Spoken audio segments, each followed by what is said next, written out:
I'd like to show you how I approach the edge decoration of my books. Obviously there's lots of different ways in which you can decorate the edges of your books, but this is therefore just an example, and I'm going to be using acrylics. But one of the most important parts of it is the preparation for it. Now what I've got here, I've got the book in the press. It's already been rounded and backed, it's been trimmed, so it's basically ready. But even though it's been trimmed up with a plough, we don't have a perfectly smooth edge because it's been moved whilst I've been rounding it and so on. So I'm going to show you how to do that. Because it's rounded and we've got shoulders on here and we need it in the press, we have to fill either side of it, and I tend to use this foam, this sort of very solid foam board that's used for sign making and so on. It's a really good material actually because it's good and solid, but it sands really well and really easily, but it still gives it lots of support. So it's only cheap, but it's really useful stuff in a number of situations. Okay, so what I'm going to do is I'm going to sand this first. I've positioned it low down in the press so that there's lots of pressure at the top, and I'm going to use what I prefer, which is Abranet.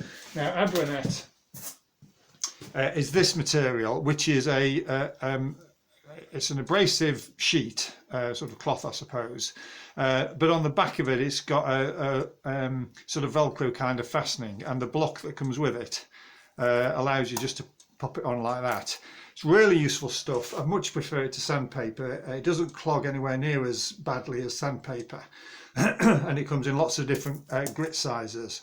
So I'm starting off with a very coarse one. This is 80 grit, and gradually work through the grit sizes until I get a nice smooth finish. And ultimately what I'm looking for is a mirror smooth finish. So I'll start at 80 and we'll just crack on with that.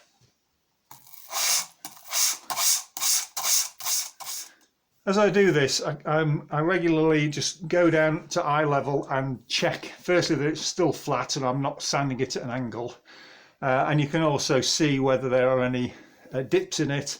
You also get sort of coloured lines sometimes, or darker lines, which perhaps represent a page that's slightly lower, so you have to watch out for those kind of things and sand it as evenly as you can.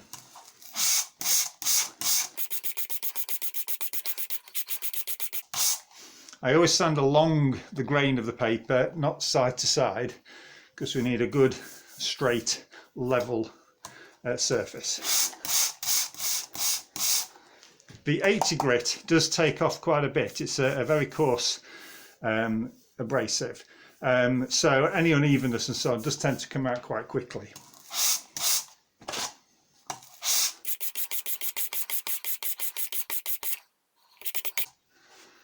Okay, I'm going to get rid of the dust. That needs to be done quite frequently because you don't want that getting on the surface as you get finer. So I'm just going to hoover that up.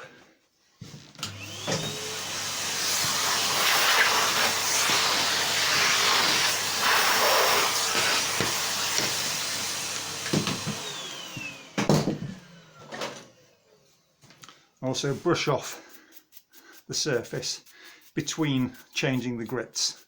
So I'm going to go to slightly finer grit. That was 80. And I'm going to go to 180.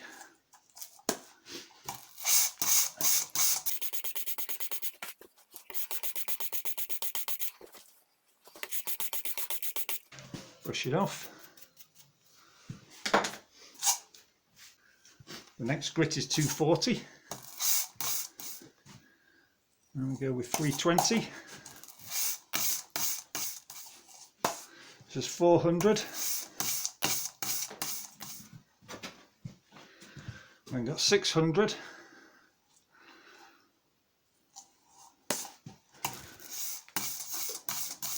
Which is pretty fine.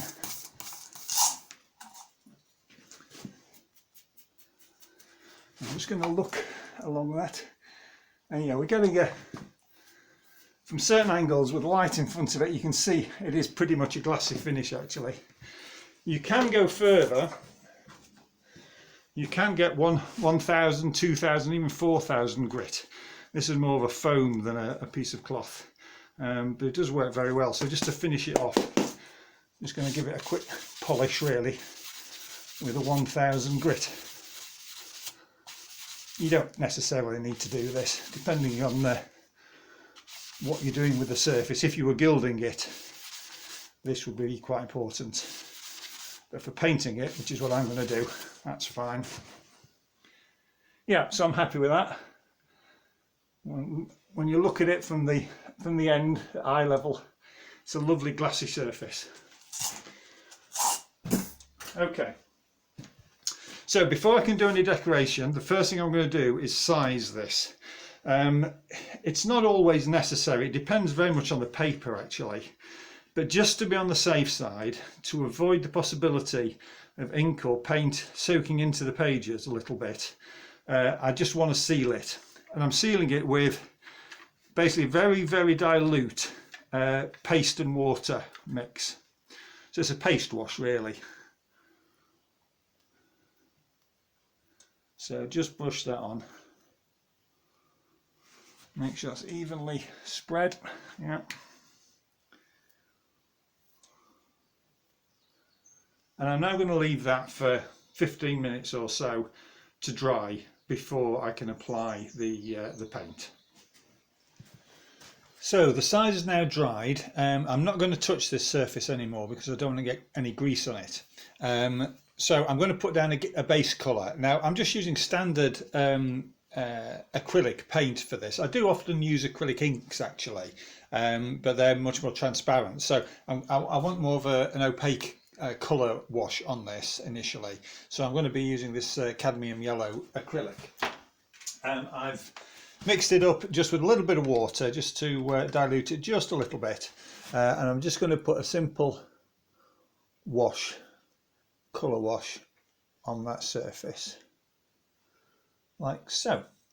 So I'm going to leave that to dry for about 10 minutes because I need that to be dry before I put the next layer on.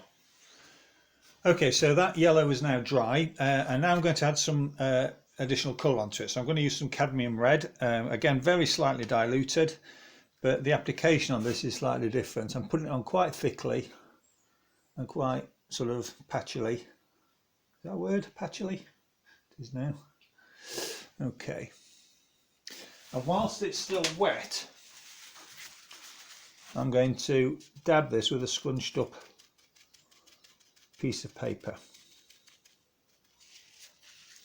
So you're kind of removing some and spreading it about a bit.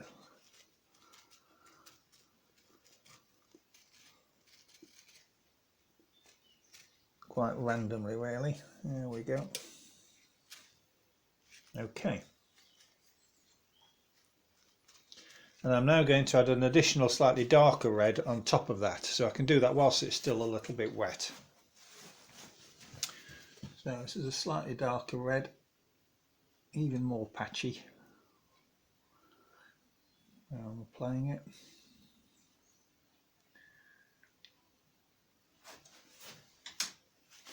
And then with a fresh piece of screwed up paper,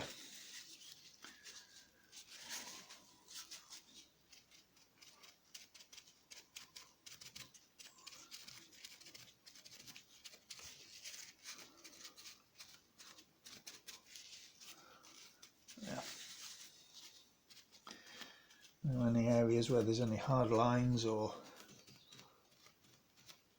something I'm not happy with, I can just tamp it out. A little bit there that's gone right through, so I need to add a tiny bit more paint on that bit, so I don't want to go through to the white of the paper.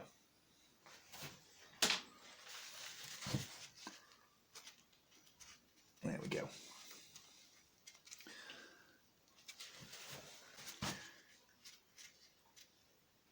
Right, I'm happy with that. So the acrylic is now dry on there. You've got to be a little bit careful of sort of little gritty bits and additional bits of acrylic that are on there. So I just give it a quick brush off, just lightly, with a clean brush. This is just a little shoe brush. And if in doing that you find that little bits lift or whatever, you can always apply more paint if you wish. I'm then just going to give it a quick, only light brush, wipe with a cloth, and just check that it's all okay. Yeah, that's fine, happy with that. So what I now need to do is both seal this and also give it a gloss as well. I mean, it's very matte at the minute. I guess you could leave it like that. I'd be a little bit concerned that the acrylic paint could lift with handling and so on. So sealing it is quite a good idea. What I'm going to do is use Renaissance wax, which is a white crystalline wax, which I apply with a brush. So I'm just going to apply this with a small brush, a little bit at a time. And this wax is one that dries very quickly and can be buffed to quite a nice shine. Often it takes a couple of coats, but the effect is quite nice. You could actually, or the traditional way I guess, is to use beeswax, which you can apply with your finger, rub it in with lightly with a brush, and then burnish with a burnishing tool. That's fine, that works well. I always have slight problems getting enough wax on it, to be honest, because it's a bit cold in here, so the wax is a bit hard. But just a block of beeswax on your finger and then rubbed onto the surface of the edge. So that's all covered.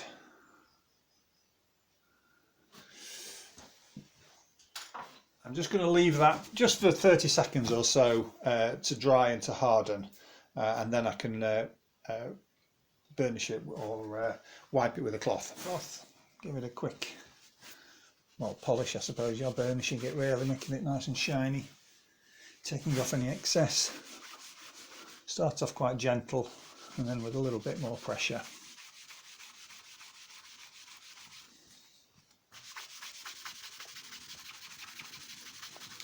Have a look what the shine's like. Yeah, that's fine. It's a little bit uneven, the shine, so I'm going to actually give it another coat of, or another application of wax. It's better to do it in 2 or even 3 thinner applications rather than putting loads on at once. This stuff's not particularly cheap, but it does last ages because you don't use much of it.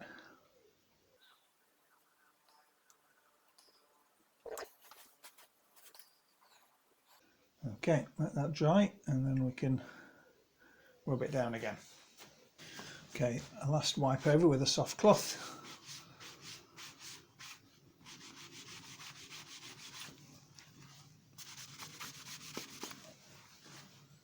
Yeah, that's fine. Nice even coating of wax. So there's a reasonable gloss on there. But I'm going to finish it off just with a burnish. So I've just got a burnishing agate here, and I'm going to go across the book reasonably firmly and moving along very slowly. If you do it too quickly, you'll get lines visible. So a slow progression along the book. Stop and have a look. Yeah, that's looking okay.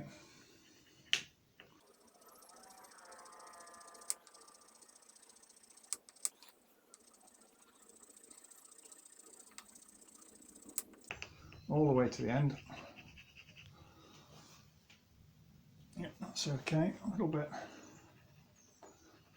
more there. Looking at the with the reflection, well, the light coming onto the edge, I can see from the reflection if there's any unevenness. Well, that's looking pretty good.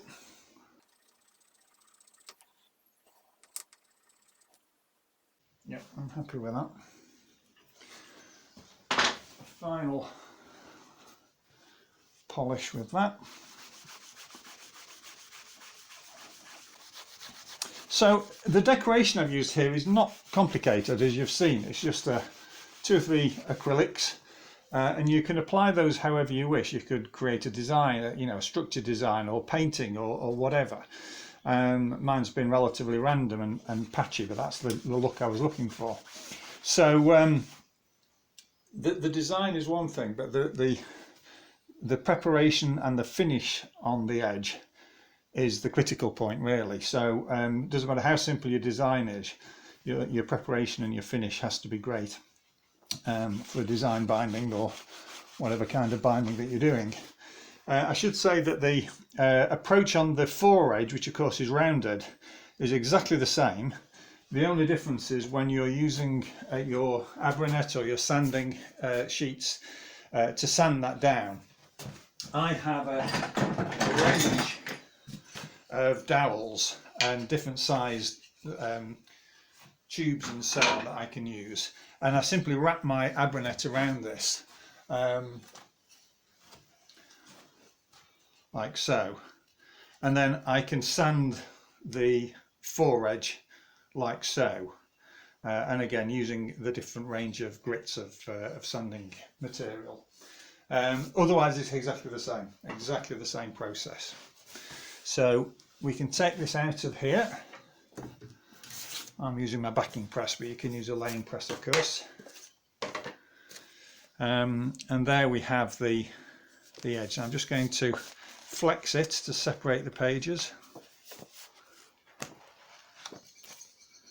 But that's the edge. I'm pleased with that. That's worked out well.